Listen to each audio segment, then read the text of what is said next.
for minor disabilities.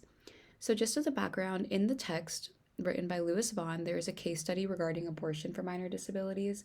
It goes into detail about abortions being performed on disabilities such as webbed feet or toes, extra toes and fingers, and cleft lips or palates. In certain areas, such as the UK, abortion is allowed for serious handicap conditions, but there is no clear line regarding what is serious, leading abortion to be done on potentially treatable conditions under the discretion of the provider.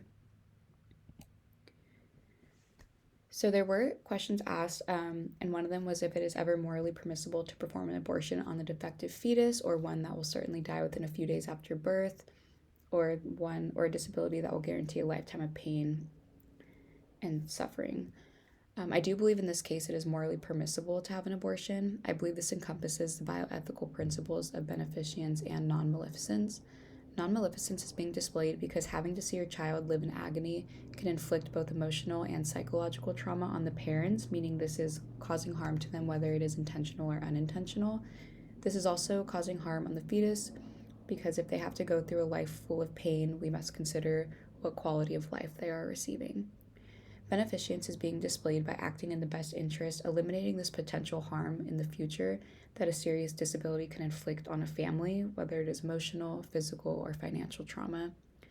Lewis Vaughan states that a utilitarian argument for abortion can also appeal to the quality of life of the infant or child, which applies to serious disabilities. When discussing abortions performed on fetuses with minor disabilities, such as cleft lip or webbed fingers or toes, I do not believe that it is morally permissible.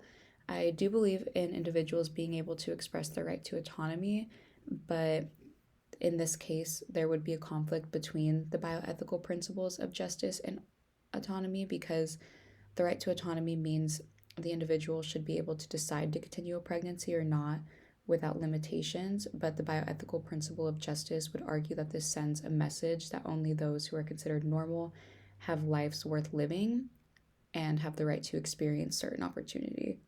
So with that being said, I do believe we should act in a way that the most people benefit, which would be not allowing abortions for minor disabilities.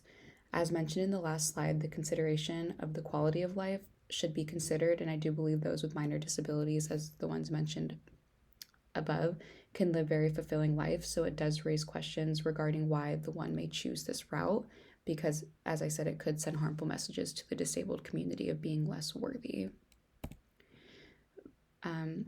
As mentioned before, an issue arising within this case is that there is not a clear line of what is considered a serious disability within laws surrounding abortion.